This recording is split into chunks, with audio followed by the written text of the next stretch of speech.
الله أكبر الله أكبر أشهد أن لا إله إلا الله أشهد أن لا إله إلا الله أشهد أن محمدا رسول الله أشهد أن محمدا رسول الله أشهد أن لا إله إلا الله أشهد أن لا إله إلا الله أشهد أن محمدا رسول الله أشهد أن محمدا رسول الله حي على الصلاة حي على الصلاة حي على الفلاح حي على الفلاح الله أكبر الله أكبر لا إله إلا الله الحمد لله رب العالمين الحمد لله الحمد لله الحمد لله عدد خلقه ورضا نفسه وزنة عرشه ومداد كلماته ومنتهى علمه وجميع ما شاء وخلق وضرع وضرع عالم الغيب وشهادة الرحمن الرحيم الملك القدوس العزيز الحكيم أشهد أن لا إله إلا الله وحده لا شريك له له الملك وله الحمد يحيي ويميت بيده الخير وهو على كل شيء قدير وأشهد أن محمدا عبده ورسوله صلى الله عليه وسلم أرسله بالهدى ودين الحق ليظهره على الدين كله ولو كره المشركون أما بعد يقول الله تعالى في كتابه اهدنا صراط المستقيم صراط الذين أنعمت عليهم غير المغضوب عليهم ولا الضالين. Alhamdulillah, Allah subhanahu wa ta'ala says in the Quran verses that I'm sure we are all familiar with. Allah subhanahu wa ta'ala, He mentions a prayer about these things because sometimes when we do something very often, we forget why we're doing it. We forget the significance of it. Sometimes we forget what we're doing. We just do it almost robotically. But in the fact that at the end, what we are saying is guide us on the straight path. The path of those who have your ni'mah, who have your favor, who have your blessing. Not the path of those who earned your wrath, nor those who have gone astray. This is what we're asking Allah subhanahu wa ta'ala for. And everyone agrees, the Sahaba, everyone agrees that those who have Allah's ghadab, wrath, or anger, are al-Yahud, the Jews. That's who Allah is talking about. This is what you are asking Allah to protect you from, the wrath that they suffered. And those who have gone astray, Allah is making reference to the Christians. This is what you are asking Allah to protect you from, just in case you have forgotten. And this is amazing that this is embedded in our salat, in our prayers, that we have to recite a minimum of 17 times a day. Why 17? If you add up the rak'ats from the Fard Salat, the obligatory prayers, it comes to 17 rak'ats. 2 rak'ats for Fajr, 4 rak'ats for Dhuhr, 4 rak'ats for Asr. 3 rakats or cycles for Maghrib, and 4 rakats for Isha. 17. In each and every one of those cycles of the prayer, you have to recite Al-Fatiha, the first chapter of the Quran. And that prayer is in Al-Fatiha. And this is part of the meaning of that supplication. So we have to be reminded about what we in fact are asking for. You know, our old timers used to tell us, be careful what you ask for because you just might get it.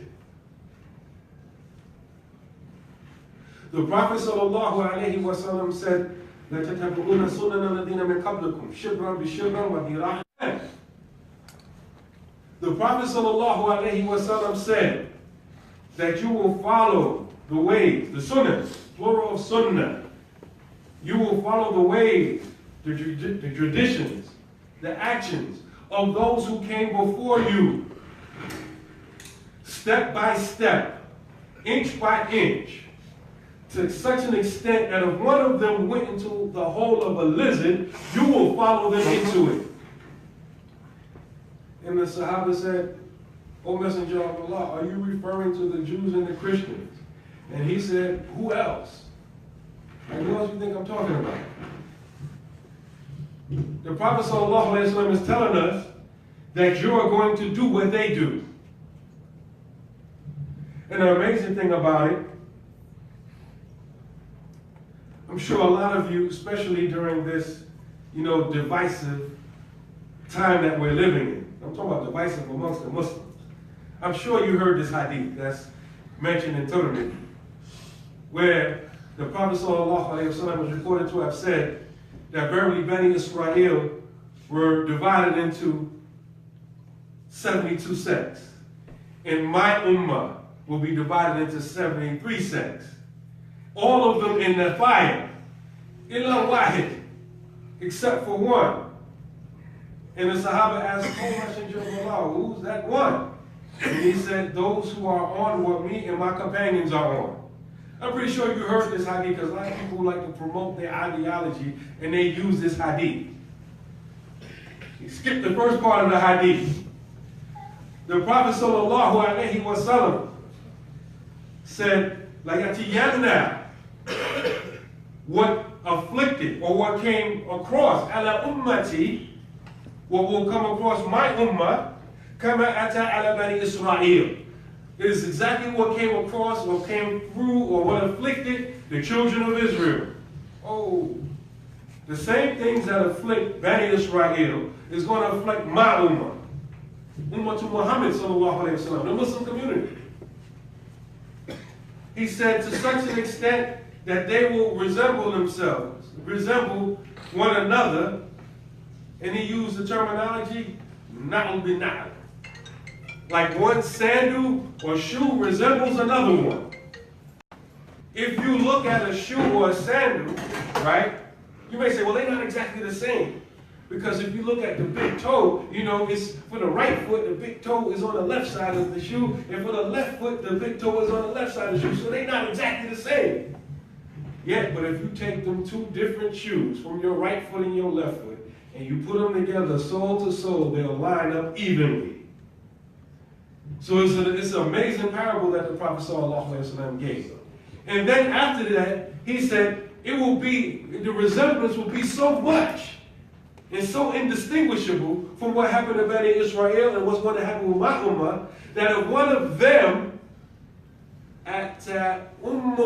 ummahu, if one of them approached their mother, and you know what I mean by approach, got children in here. If one of them approached their mother, someone from my ummah will do the same thing. And then the rest of the hadith that you normally hear all the time.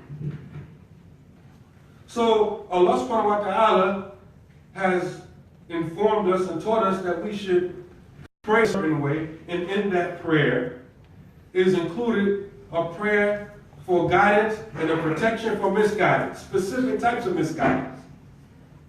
And then the Prophet ﷺ, and more than two, but the two hadith that I just mentioned, informed us that we're going to copy them anyway. We're going to copy them anyway.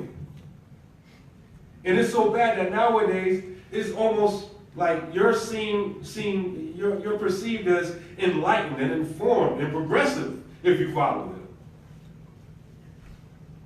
This is the amazing thing about it. And this understanding is so comprehensive. If you examine the Muslim Ummah, I'll just give you one example. If you examine the Muslim Ummah in any issue or matter or affair that a large number of us have gone astray on, if you examine the history of that deviance, you'll find that Bani Israel already did it. I give you an example. A lot of us, whether directly or indirectly, what I mean by directly is ourselves as individuals or the institutions or communities that we follow or are part of or adhere to, most of us, we don't care nothing about sighting the moon for Ramadan or any other month. And we have all types of intellectual discourses for justifying it. None of which from the Book of Allah and the Sunnah of the Prophet ﷺ, or the way of the Salaf, the first 3 generations of Islam. But yet still we still do it. If you look historically, Bani Israel already did it. They followed the lunar calendar too, according to their scripture. They stopped following it when they were under the Roman occupation, so as to appease the Romans. So you think, well, the Muslims want to say this is a new innovation. Well, it's an old innovation because the other Ummah did it before us. And you see all around, at least in this country, if you adhere to some form of moon sighting, people look at you as like you're crazy. Like, what's wrong with y'all? They already started fasting over there. We don't even know how to tell when Salat time comes in. What y'all waiting for? Did you hear my phone go off? The Allahu Akbar, what's your problem? Like, the sun ain't even set yet. Maghrib means sunset, right? The sun ain't set yet. But the software says it went off. Allah told you to follow the sunnah of the software. It was a human program, the software.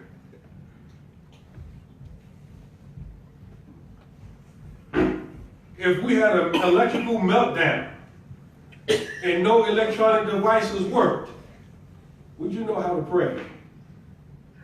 Would you know when to pray?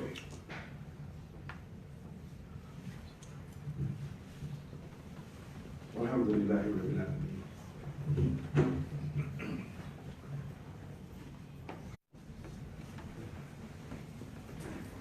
As everyone knows, last Saturday, almost a week ago, something foul happened in this city.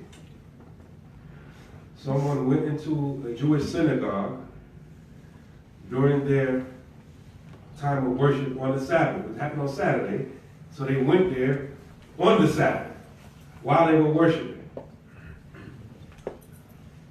and shot and killed 11 people.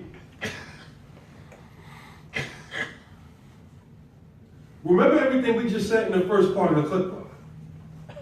They're not disconnected.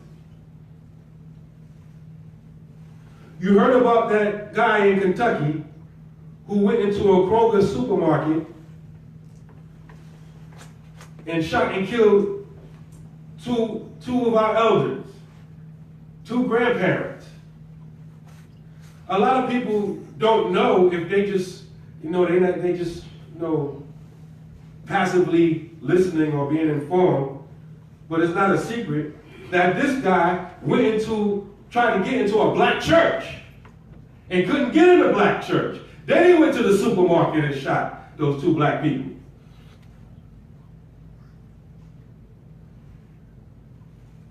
Targeted their dean. One guy, a avowed white supremacist, shoots up a synagogue. Another guy, an avowed white supremacist, tries to shoot up a church, can't do it. I find the most black people I can and shoot them up. He was confronted by another armed white person. He told that white person you may have not heard this. He told him, he said, no, you ain't got to worry about it. You ain't got to worry about me. You cool. White people don't shoot white people. He reported this. This is not a secret. I don't have no secret connection to anybody that's involved.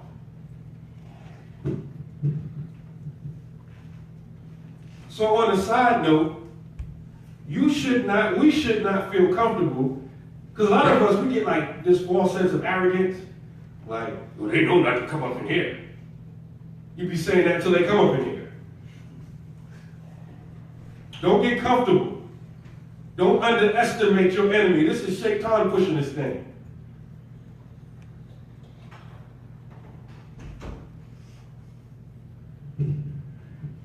In Texas, at the Islamic Center of Irving, something else has been going on. Allegedly, there was an older man who was visiting family. And this is one of our, bigger Muslim communities, more affluent. They have a school that's connected with the masjid. They do a lot of progressive things. Apparently some people witnessed this older uncle kissing a little boy on the cheek and kissing another little boy in the mouth, prolonged kissing. The incident was reported to the board of directors. They kept it hush hush. Did their investigation, allegedly. Allegedly, the parents of one of the children wanted to keep the situation quiet and didn't wanted to get out. But juicy, scandalous information like that don't stay quiet long. The imam of the masjid, who's just an employee, the imam of most of these masjids with these notorious boards of directors, they're just glorified flunkies, they're employees. He got wind of it. He felt like it was a cover-up. He went to the police station and reported it. And then on Jumu'ah, gave a khutbah about it, addressing it. Then obviously after Jumu'ah, it was heated. All of this is, those of you who are not connected, it's no secret. I don't have no inside information.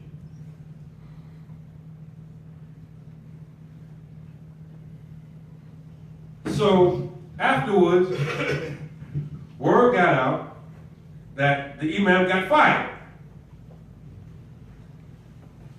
After the fact, the masjid, they called the police chief into the masjid for some education about what to do when you witness abuse or harm to children.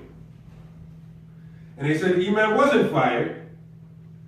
They say, because of the hostile environment, they say that the imam, he chose to take a paid leave of absence until he wishes to come back. Allah knows best the truth. Someone, I think the imam, Nick, I'm not sure if I'm pronouncing his last name right, Nick Pelletier, set up a GoFundMe to help him with his legal expenses, to raise money. It appears that he said that that's the name associated with it. Allah knows best, but if you're on a paid leave of absence, why you need to raise money for your legal fund? Allah knows best. Like I said, I don't have any inside information.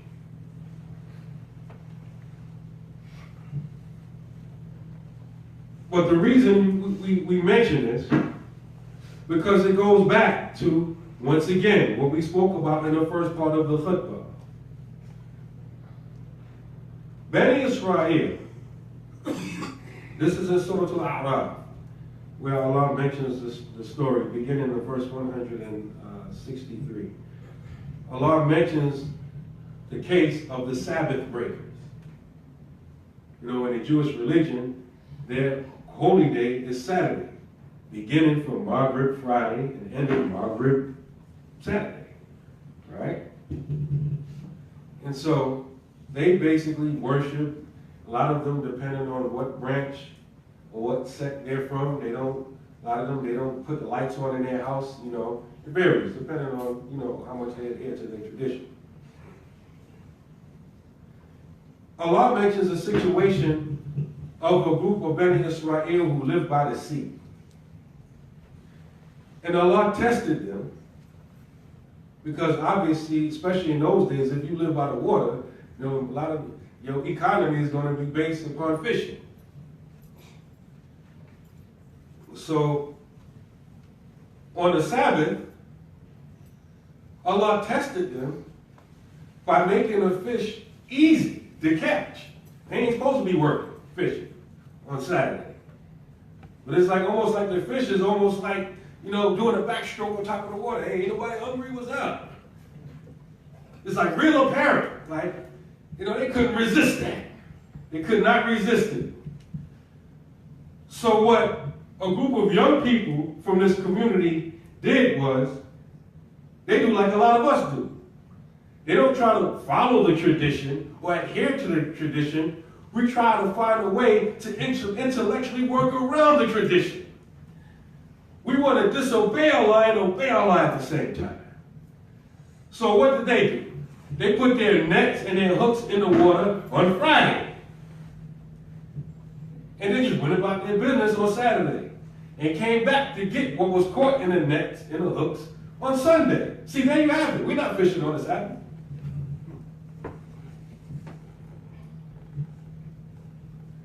Allah punished that community because everybody in the community didn't participate in that. There were some people in the community that admonished them, and when they persisted in doing it, they isolated themselves from them. This is a command from Allah, and y'all playing around like that? We over here, y'all stay over there with that nonsense. And there was another group of people who were really nonchalant. They were like indifferent to it. They knew what they was doing. They didn't enjoy the right. They didn't forbid the wrong. They're like, you know, that's them. They ain't got nothing to do with us. We ain't doing it. Those three groups, from those same people, Allah saved and rewarded one group. The group that admonished them for breaking the Sabbath and isolated themselves from it. The people who actually broke the Sabbath, Allah turned them into monkeys. Literally. You check the narrations of Ibn Abbas, this is not symbolic, it's literally. And the third group that was like nonchalant, you know, that's your thing, I ain't gonna say nothing to you, why don't you come over here with that? Allah turned them into pigs. And Allah mentions in other places outside of Surah A'raf, Surah number 7, about people who He turned into monkeys and pigs. Now obviously you have to be guided by, you know, right commentary or whatever, because if you get caught up in a lot of the politics in the Middle East and you listen, especially if you understand a little bit Arabic, you know, you have some, you know, of our misinformed Arab brothers will call Jewish people, oh, you sons of monkeys and pigs. No, well, read your book. These monkeys and pigs didn't have children, they didn't have offspring, and some say they only lived for about 3 days. So, you know, don't, you know, because a lot of us, we like, kind of like off like that. We'll go to Squirrel Hill and like, I wonder if that was really a monkey or a pig. I would have been like.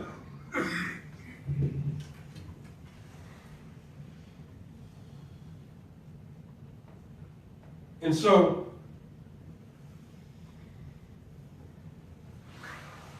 with regards to us, remember, in Al-Fatiha, we're asking Allah for something. The Prophet ﷺ informed us about some things. Allah subhanahu wa ta'ala says, Kuntum khayru ummatin ukhrijat lin-nas.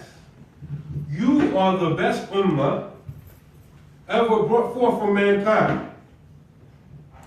That's how the ayah begins. So Ali Imran, verse number 110. You are the best nation ever extracted from mankind. Well, just because you call yourself Muslim? No. تَأْمُرُونَ بِالْمَعْرُوفِ وَتَنْهَوْنَ عَنِ الْمُنْكَرِ. You enjoy what is right and you forbid what is wrong. وَتُؤْمِنُونَ بِاللَّهِ. And you believe in Allah. That's what makes us best, not because you slap the title Muslim on your forehead. The Prophet ﷺ said, "Men ra'a minkum munkaran falyughayyirhu biyadihi." Whoever among you sees an evil, he has to change it with his hands. فَإِنْ لَمْ يَسْتَطِعْ فَبِلِسَانِهِ.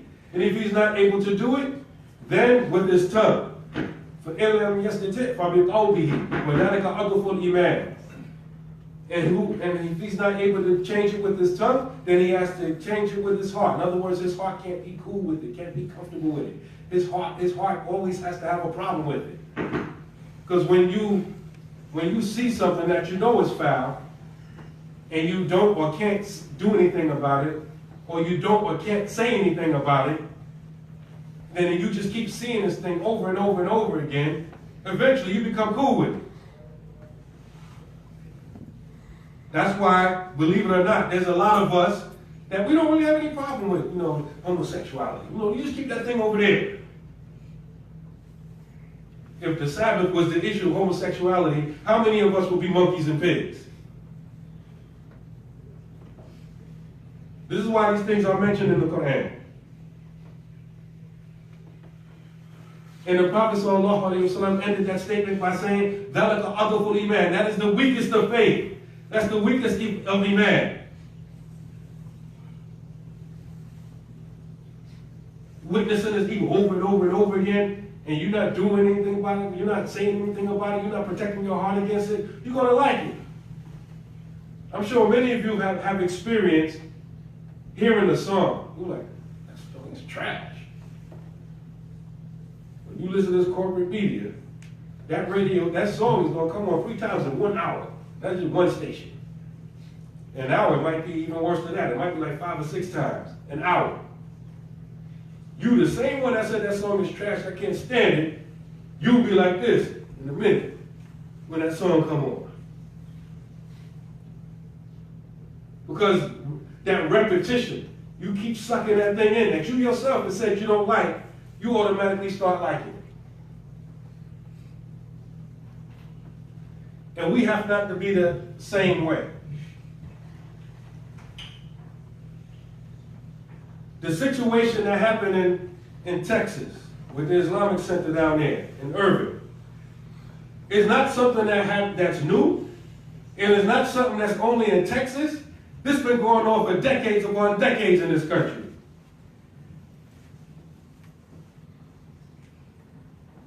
In many of our circles, the term board of directors is almost a curse word. Literally, a lot of you may not recognize it. The board of directors is almost like a curse word. If the masjid or the Islamic Center, because a lot of them don't like to use the word masjid no more. If the Islamic Center, right, especially if it has more than one ethnic group, it's only a matter of time before they start fighting over the leadership. The Egyptians against the Pakistanis, fighting each other. It's like you're not even Muslim brothers anymore. In some of these masjids we witnessed where it physically went to blows. Brothers in the masjid duking it out. People like you and me, we came away from that kind of stuff. We don't want to walk into it. And y'all not really buying about it, for real. Don't even try to be tough with another Muslim. Come on, knock it off. Many of these situations where, like we said, the imam, the glorified flunky, he's just this is almost stuff like you've seen in the mafia movies, right? He's just there to legitimize and Islamicize everything that the board wants to do. He's not consulted for nothing. And again, I know you got a lot of you not all in. What's a not all in? Every time somebody makes a statement, you say, well, not all. Well, not all of them. Actually, like, okay, not all. All right, not all. I know some good brothers. And I do. It is really not all. But usually when people say that, Either they feel like they're being attacked or that someone they love is being attacked. Well, not all. Obviously not all, actually.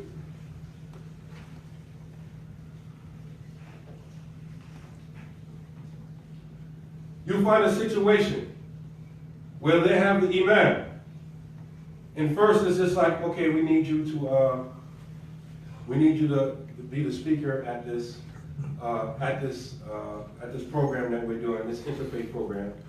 You might say, okay, this is good, alhamdulillah, come to understanding, whatever. And then when you get there, you find out that interfaith, there's really nothing about interfaith coming to an understanding. It's all about assimilation. It got nothing to do with interfaith, dialogue, and respecting each other. It's just all about politics and assimilation. Then the next minute is something else. And many of these imams, they look good on paper. They studied at the most prestigious universities. They look very good on paper. They have the right training. And then they get into a situation because, they get hired and everything that they're doing in that post as an imam goes against everything they finished that they learned. So every day they got to look in the mirror and be like, should I be doing this? This is not what I was taught. But I need to feed my family.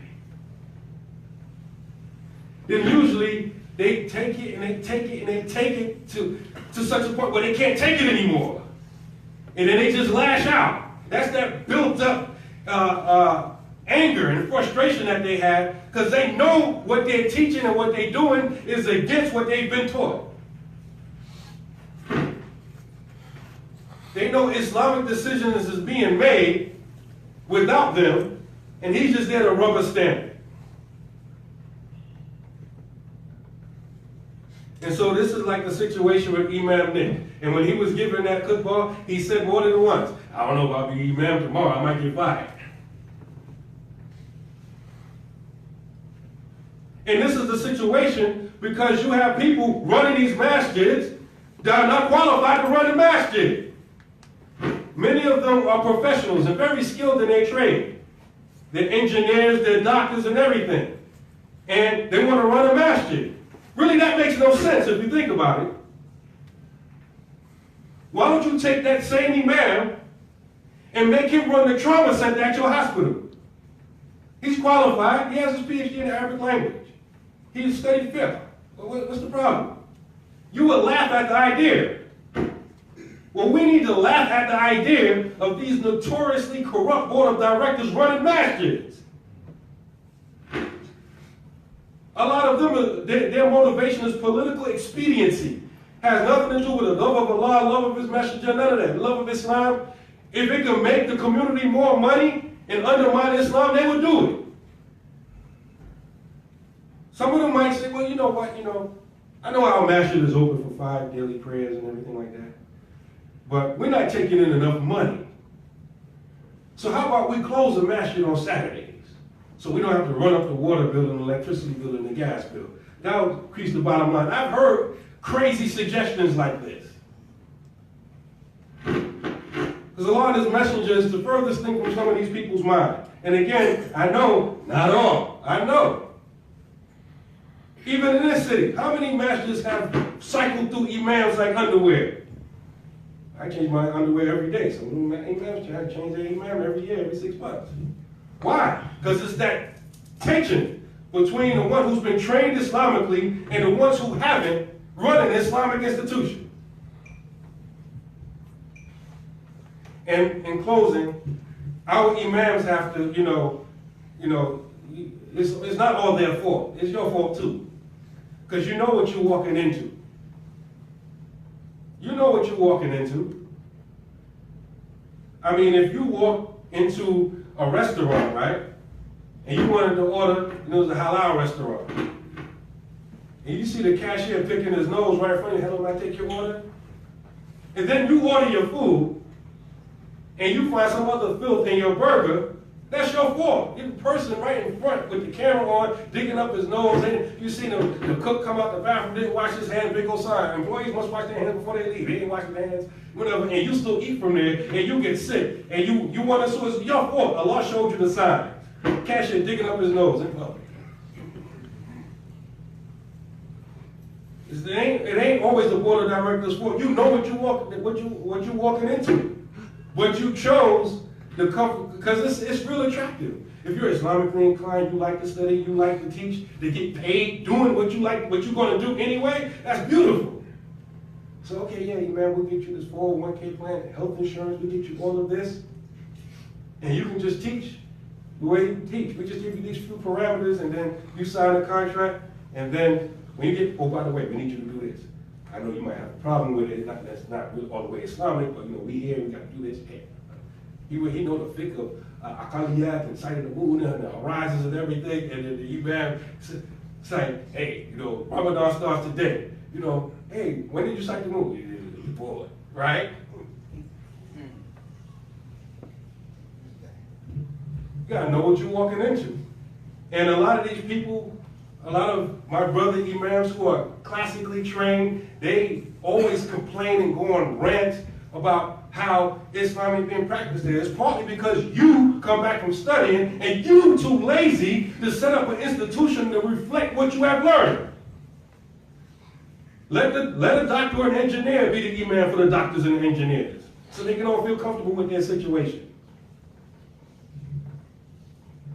And obviously, I'm not saying all doctors are, I gotta disclaimer, not all doctors and engineers are evil people. There are many good ones. I know a lot of them. I'm talking about those who put that before Allah and His Messenger, even when running the masjid. That's what I'm talking about. So for all you not Orleans, I know not all. We pray that Allah subhanahu wa ta'ala protect us in this fashion. We pray that Allah subhanahu wa ta'ala protect all of the believers, the leaders and the followers. We pray that Allah subhanahu wa ta'ala